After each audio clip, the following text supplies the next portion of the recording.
안녕하세요. 크립토뉴스 코리아의 줄리안입니다. 오늘은 가상자산 과세 연기와 국제 공조를 주제로 다뤄볼 텐데요. 한국에서는 가상자산 과세가 또다시 연기되어 2027년으로 밀렸죠.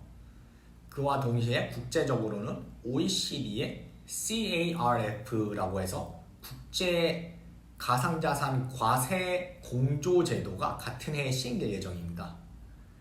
과연 이런 흐름이 시장에 어떤 영향을 미칠까요? 하나씩 살펴보겠습니다.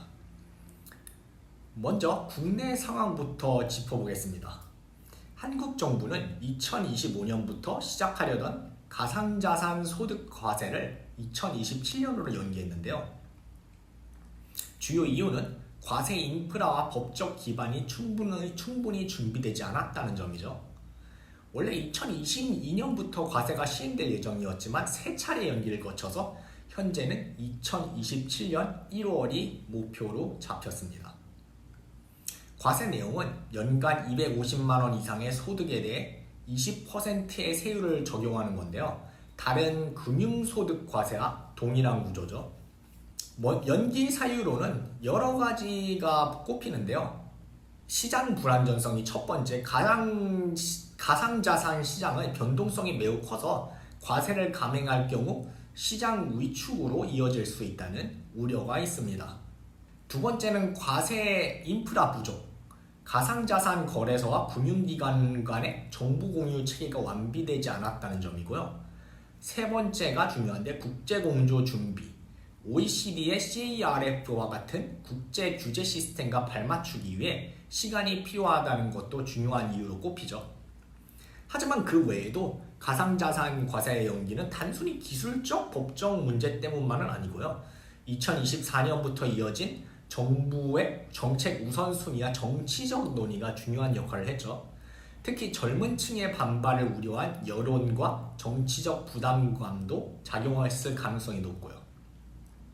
예를 들어 2030 세대는 가상자산 투자 비중이 가장 큰 연령층이고 이들의 반발은 선거에도 영향을 미칠 수가 있으니까요. 2027년부터 국제 공조의 시대가 열린다고 볼 수 있는데요. 국내 과세 연기의 또 다른 배경에는 이런 국제 공조의 필요성이 있어요. 2027년부터 시행될 예정인 OECD의 CARF, Crypto Asset Reporting Framework는 각국이 세무 당국이 협력해 가상자산 거래 정보를 교환하는 제도예요. CARF의 주요 내용은 글로벌 거래소 보고 의무화, 모든 가상자산 거래소, 지갑 서비스 제공자, 중개기관의 사용자 거래 내역을 당국에 보고하도록 의무화하고 있죠.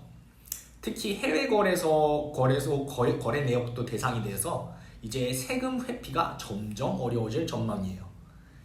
또 회원국과는 정보 공유를 해서 CARF 참여국인 47개국은 가상자산 거래 데이터를 서로 공유하죠. 여기에는 미국, EU, 유로피안 유니언, 유럽연합, 한국 등이 포함되어 있고 이러한 공조를 통해 글로벌 탈세 방지에 나설 계획입니다. 그렇다면 이제 CARF와 한국의 과세 연기는 어떻게 연결될까요? 한국 정부는 CARF가 정착되면 해외 거래소와 국제 과세 인프라를 국내 과세 인프라와 연계해 가상자산 과세의 실효성을 높일 계획이에요. 현재 해외 거래소를 통해 빠져나가는 거래도 과세 대상이 되죠.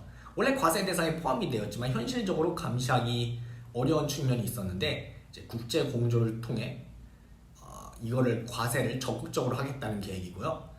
두 번째로 투명성이 강화돼서 글로벌 공조를 통해 가상자산 시장의 신뢰도가 확보될 것으로 보이고, 세 번째로 본격적으로 해외 거래소에서 발생하는 소득도 세수에 포함시킬 수가 있겠죠. 하지만 CARF와 국내 과세 제도가 성공적으로 정착하려면 몇 가지 해결해야 될 문제가 남아 있는데요. 첫 번째로 기술적 과제, 가상자산 거래를 추적하고 보고하는 시스템 구축이 필수적이겠죠. 두 번째로는 규제 불확실성을 극복하는 건데요. 모든 참여국이 같은 속도로 제도를 이행하지 않을 경우 실효성이 떨어질 수 있으니까요. 세 번째로는 시장 반발인데 이 시장 참여자들이, 투자자들이 반발할 가능성도 염두에 두어야 되겠죠. 특히 이게 당장은 아직 크립토 웹3 산업이 여물지 않아서 거래소를 중심으로 규제하면 대부분의 크립토 경제 활동을 추적할 수 있지만, 앞으로 메타버스가 현실화되고 메타버스 이코노미가 발달하면 현실과 가상이 매끄럽게 연결되면서 메타버스 안에서 많은 경제 활동이 발생할 텐데, 이 모든 메타버스 이코노미의 소득을 추적하려면 국세청이 일을 엄청 열심히 하겠죠. 일단은 거래소를 중심으로 추적할 수 있는 데이터베이스를 구축하고 있지만, 사실 비트코인을 비롯해서 암호화폐 부의 대부분은 정부가 이런 거래소 추적은 물론 관심조차 없을 때 부의 대부분이 쌓아 올려졌거든요.